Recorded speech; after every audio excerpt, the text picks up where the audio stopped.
Et comme chaque dimanche, le 13h, ce n'est pas que le journal, c'est aussi le magazine du dimanche. Notre invité du jour est journaliste, c'est lui qui mène d'habitude les interviews, mais là, il est de l'autre côté. C'est en tant que directeur général de Fraternité Matin qu'il est là.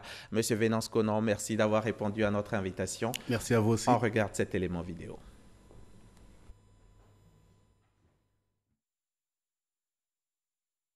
Créé en 1964, le groupe Fraternité Matin est le plus vieux quotidien de la Côte d'Ivoire. 26 ans durant, il est le seul journal d'information générale des références au sein du parti unique. À partir de 1990, avec l'instauration du multipartisme, il fait face à une concurrence des journaux privés. Pour tenir la dragée haute et être à la pointe de la technologie, le quotidien est en plein investissement. Cette machine, c'est une Fujifilm AcuityLED 3200 5e génération qui nous permet d'imprimer les 12 mètres carrés en un seul coup si nous avons le support adéquat, parce que cette machine a une laisse de 3,20 mètres, ce qui n'est pas évident pour certaines structures. Avec cette machine, nous pouvons imprimer sur du vinyle, des bâches, des perforés, et en tout cas pas mal de supports, même les pagnes, on imprime. L'État a décidé donc de mettre à la disposition de Fraternité Matin 3,6 milliards de francs CFA.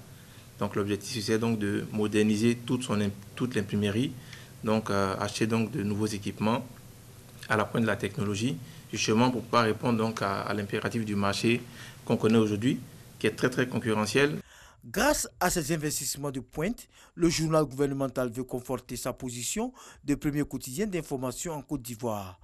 La célébration des 55 ans de son existence, qui démarre ce lundi, sera l'occasion pour le directeur général, Venance Conan, de dévoiler ses nouvelles ambitions pour le quotidien. Monsieur le directeur général, Fraternité Matin s'équipe donc de nouveaux équipements à la pointe de la technologie. Nous allons y revenir, mais avant, je vais vous demander, Fratmat, 55 ans, quel bilan vous en faites? Le bilan, oula, c'est 55 ans d'histoire, c'est 55 ans de la vie des Ivoiriens.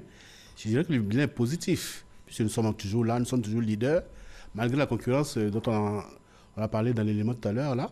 À partir de 90, Fratmat a dû faire face à tous les journaux qui ont été créés avaient pour concurrent Fraternité Matin. Mais nous avons pu tenir et aujourd'hui nous sommes toujours là. Je pense que le bilan est largement positif. Largement positif, mais à cette époque-là, on parlait de 100 000 exemplaires. Vous tiriez à 100 000. Aujourd'hui, vous êtes à quoi? 15 000, 20 000? Autour de là, oui. Mais c'est le paysage qui est comme ça.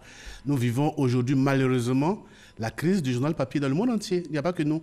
Il y a des journaux qui ont disparu même ailleurs. En France, aux États-Unis, des grands journaux très prestigieux ont disparu pour faire place à des journaux électroniques. C'est malheureusement la tendance que nous vivons. Ben, justement, le journal électronique, vous en avez à Fratmat? Oui, nous avons compris que nous devons évoluer vers le numérique, parce que aujourd'hui c'est ça, il n'y a que ça. Donc nous avons commencé notre mutation, très lente, mais très sûre aussi. Et on y va tout doucement. Et en fait, ces 55 ans que nous célébrons, c'est un peu l'occasion pour nous de faire à la fois ce bilan-là et voir les perspectives. Il n'y a pas que le numérique, mais il y a aussi la diversification. Vous avez vu les machines qu'on a acquises. Parce qu'il faut savoir que Fraternité Matin, ce n'est pas qu'un journal. C'est tout un groupe de presse. C'est une imprimerie. On fait l'édition des livres, etc. Donc c'est tout cet ensemble-là que nous devons redéployer et en tenant compte de tous les facteurs dans lesquels nous vivons aujourd'hui. Et vous parlez de journaux qui auraient disparu à travers le monde. Chez vous également, il y en a qui ont disparu. Oui, il y a eu Ivoire Soir. C'est là-bas que moi j'ai commencé ma carrière de journaliste, qui a disparu malheureusement. Et qui était bien accueilli par les Ivoiriens à l'époque. Oui, c'est sorti en 87. Moi, je venais juste de commencer. Et ça a été un grand succès. Malheureusement, bon, on n'a pas pu s'adapter. Lorsque tous les journaux sont venus à partir de 90, oui. Ben, ils ont compris très vite qu'ils ne pouvaient pas nous concurrencer sur le créneau de l'après-midi. Ils sont tous sortis le matin. Donc il y en a qui portent le nom soir dans leur titre, mais qui sortent le matin. Qui sortent le matin et qui sont faits divers, un peu de sport, un peu Chacun a pioché dans Ivoire Soir. Nous, on faisait faits divers, sport, culture et grands reportages. Tous les autres ont fait la même chose, mais sauf qu'ils sortaient le matin. Donc nous, quand on venait l'après-midi, c'était fini, on avait déjà vu. Moi, j'étais déjà parti, cela dit. C'est pas sous moi que ça a disparu. C'était autour de 2000. Je n'étais plus là. Je travaillais à l'Assemblée. C'est pas de votre fête alors. Si vous y étiez, ça ne serait pas. Voilà. D'accord. C'est après que je suis revenu, je suis parti et puis je suis revenu. D'accord. On va parler des perspectives, justement. Vous l'évoquiez tout à l'heure. Les perspectives après un bilan aussi que vous trouvez assez bon. Quelles sont les perspectives de Fraternité Matin? Je l'ai dit tout à l'heure, il y a une autre mutation vers le numérique. Oui. Nous sommes en train de développer un journal numérique que vous pouvez voir. Hein. Oui. Vous allez sur Fratmat, www.fatmat.info. Oui. Nous avons ce journal numérique-là que nous sommes en train d'améliorer chaque jour. Et nous sommes très bien classés aujourd'hui. Mais notre ambition, c'est d'être le leader aussi sur ce créneau-là. Ensuite, notre diversification. On a Émergence économique, qui est un journal spécialisé en économie. On a Femmes d'Afrique, mais on a ambition de créer un journal destiné aux jeunes et un autre journal destiné aux adolescents. Il y a toute une gamme de... Il n'y en a pas un prévu pour le sport, la culture? Si. Il y a un journal culture même. On avait commencé d'ailleurs. C'est peut-être le premier qu'on va lancer. D'accord. 55 ans donc, ça se fête. Qu'est-ce qui est au programme? Au programme, je crois que le clou, c'est demain. Demain, lundi, où nous aurons le privilège de recevoir le chef de l'État. Donc, pour nous, c'est vraiment la réussite totale, quoi. Demain, à partir de 10h30, nous recevrons le président de la République. Et je voudrais préciser justement que malheureusement, nous serons obligés de fermer la route qui passe devant Fraternité Matin de 7h à 14h. Donc, je voudrais prévenir les usagers de cette voie-là que de 7h à 14h, compte tenu de la présence du président de la République, cette voie sera fermée. Le chef de l'État. Que chacun comprenne. Bien sûr. Voilà. Le chef de l'État, au patron donc de cette célébration, de ces festivités. Le parrainage, c'est le Premier ministre, Amadou Goncoulibaly. Le haut patron, c'est le président de la République, oui, qui sera là en personne. Le parrain, c'est le Premier ministre. Et le président, c'est le ministre de la Communication. D'accord. Le et l'un des temps forts de ces festivités, c'est bien sûr le forum sur l'ASLECAF. Donc, voici comment ça s'articule. Demain, 9 décembre, c'est l'anniversaire. Fratmat a été créé le 9 décembre 1964. Donc, demain, c'est la date anniversaire. Le président sera là et il y aura une exposition photo qui retrace l'histoire de Fraternité Matin, mais aussi l'histoire de la Côte d'Ivoire, parce que l'histoire de Fraternité Matin se confond avec celle de la Côte d'Ivoire indépendante. Et le président découvrira la plaque sur l'imprimerie qui portera son nom. C'est grâce à lui que cette imprimerie-là a retrouvé vraiment son lustre. Donc on l'appellera désormais Alassane Ouattara.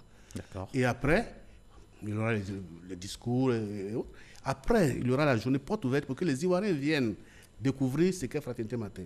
Beaucoup de gens voient de loin, mais il faut savoir que vous avez vu un peu les machines qu'on a. On a les machines les plus modernes. On a une rotative qui nous permet de faire 4 ou 5 journaux chaque jour. Beaucoup de journaux d'opposition, de concurrents, sont tirés par nous. Donc, il est bon que les gens viennent voir ça. Oui, parce que ça fait beaucoup d'argent, sinon... C'est une entreprise commerciale. Hein? Bien sûr. Voilà. Et il y a aussi un dîner qui est prévu. Il y a un dîner gala qui est prévu pour le 20. D'accord. Oui, le 20. Mais avant le dîner gala, nous avons le forum sur international sur la zone de libre-échange. Il y aura des ministres de pays frères qui viendront. Il y a au moins 5 qui ont confirmé leur présence. Il y a les ministres ivoiriens qui seront là. Et puis il y a des grands intellectuels. Il y en a beaucoup. Il y a le ministre Gadio du Sénégal, le ministre Batili, qui était secrétaire général adjoint de l'ONU. Il y a M. Djané, il y a Zébelinga, enfin il y en a beaucoup. Qui vont venir. Et le dîner de gala suivi d'un concert géant. Ça c'est pour remercier nos annonceurs qui nous accompagnent durant toutes ces années, qui continuent de nous accompagner. Et puis il y aura un concert au stade de l'université pour les étudiants, pour leur dire aussi nous sommes là. Parce qu'on a fait des études et on s'est rendu compte que les étudiants boudaient un peu Fraternité Matin. Donc nous avons compris ça. Et dans les perspectives justement, nous allons consacrer de l'espace aux étudiants. Ils pourront s'exprimer dans ces espaces-là. Donc on vient vers eux à travers ce concert-là pour leur dire on est ensemble. On est ensemble. Vous êtes le directeur général de Fraternité Matin, du groupe Fraternité Matin, mais vous êtes aussi le président du GEPAO. Oui. Le groupement des éditeurs de presse publique d'Afrique de l'Ouest. Effectivement, c'est un groupement que nous avons créé qui regroupe les journaux du Sénégal, Le Soleil, c'est les journaux de service public. Oui, bien sûr. Donc c'est Le Soleil de Dakar, c'est l'Essor du Mali, Sidoya du Burkina, c'est le Sahel du Niger, la Nation du Bénin et Togo Presse de Lomé. Donc tous ces journaux-là de l'espace UEMOA, nous sommes regroupés dans ce qu'on appelle le groupement des éditeurs de presse publique d'Afrique de l'Ouest, GEPAO, que j'ai l'honneur de présider. Il y a aussi les Marocains. Lorsque les Marocains voulaient rentrer dans la CEDEAO, mais ils ont demandé à adhérer au GEPAO. Et c'est quoi le but? Mais le but, c'est l'entraide. Pensons comme les États. Nous pensons qu'en se mettant ensemble, on est plus fort. En se mettant ensemble, on va plus loin. Et nous avons organisé beaucoup de choses, notamment un forum international que nous avons fait à Ouagadougou sur le terrorisme. Ce forum que nous faisons sur la zone de libre-échange, on le fait avec le GPAO, mais on envisage aussi la formation. On envisage aussi... oui, il y a une session, la première action même qu'on va mener après ce forum-là, c'est une session de formation pour tous nos journalistes parce que quand on parle de mévente de nos journaux, il y a aussi cet aspect-là qu'il ne faut pas négliger. D'accord, je ne peux pas vous recevoir ici sans parler de la situation, de l'actualité chez vous. C'est surtout les festivités, d'accord, mais bien avant, il y avait la mise à la rue d'une centaine d'agents de Fraternité Matin. Vous pouvez nous mise à la rue, le mot est un chose? peu fort. C'est un plan social. D'accord, un plan social. Un plan social, malheureusement, dans un plan social, il y a parfois des personnes qui sont obligées de partir. Mais je suis heureux de savoir que la plupart de ceux qui sont partis ont pu se recaser, c'est ça le plus important. Mais oui, on a dû réduire la voilure pour repartir de bon pied, si je peux dire. Et si nous faisons cet anniversaire-là, ce n'est pas tellement pour s'amuser, c'est pour faire un bilan. Et pour voir comment partir de tout ce que nous avons traversé comme épreuve, pour rebondir et pour que cette situation ne nous arrive plus. Donc oui, il y a le côté festif qu'on voit un peu, mais le plus important, c'est la réflexion que nous menons, et que nous avons commencé à mener, que nous continuons de mener, pour que Fraternité Matin revienne plus fort que jamais. Monsieur le directeur général, sans doute, vous en souvient-il, dans ce même pays ici, il y a eu un moment où, pour maintenir des travailleurs, on a dû réduire des salaires pour que tout le monde puisse avoir quelque chose à manger, au lieu qu'un seul groupe paie le prix fort. Ce n'était pas possible chez vous? Mais écoutez, on a essayé toutes les formules possibles, hein, et la meilleure, ça a été celle-là, le plan social. On entend dire... Oui, je voudrais quand même préciser que ce n'est pas le premier plan social que connaît Fraternité Matin. Il y en a eu bien avant moi. Donc il y en aura encore? J'espère que non. Justement, nous ne voulons plus en avoir. C'est pour cela que nous voulons réfléchir et nous développer. On a parlé de la numérisation, on a oublié d'en tenir compte. On a parlé de la diversification, on a oublié d'en tenir compte. Et la qualité. Donc ça, la formation, c'est quelque chose de très important pour nous. Si on veut être un journal lu et apprécié des Ivoiriens, il faut qu'il y ait la qualité. Et ça, on entend dire qu'il y a des recrutements en ce moment. C'est vrai, monsieur le directeur général? Oui, il y avait des postes qui manquaient, cela dit. Eh bien, on en a libéré. Non. Les postes là où on recrute, c'est les postes qui n'existaient pas, qui n'étaient pas pourvus. Donc, si on veut que l'entreprise se redéploie, mais il faut se donner les forces. Là, on est en train d'acheter des nouvelles machines. Mais il faut des gens pour travailler sur ces machines-là.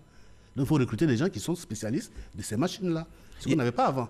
Monsieur le directeur général, j'ai rappelé à l'entame de ce journal, vous êtes journaliste et l'un des principes, je dirais, sacro-saint du journalisme, c'est bien la neutralité. Mais vous affichez votre militantisme, monsieur le directeur général. Vous savez, il faut qu'on soit honnête. Je crois que ce qu'on demande à un journaliste, ce n'est pas une neutralité, mais c'est l'honnêteté. Je ne connais aucun journal, ni en Côte d'Ivoire, ni ailleurs, qui n'a pas une ligne éditoriale. Chaque journal a une ligne éditoriale et vous vous inscrivez ou vous ne vous inscrivez pas.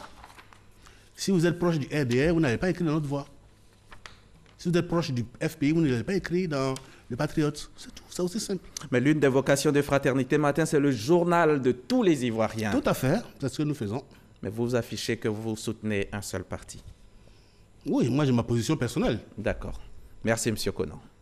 Monsieur Venance Conan, directeur général de Fraternité Matin. Je rappelle que vous êtes venu nous parler des festivités marquant les 55 ans d'existence du quotidien Fraternité Matin. On retient que 3 temps forts rythmeront l'événement. Allez-y. Je voudrais rappeler que la route qui passe devant Fraternité Matin sera fermée demain de 7h à 14h. D'accord. Voilà. Merci, monsieur.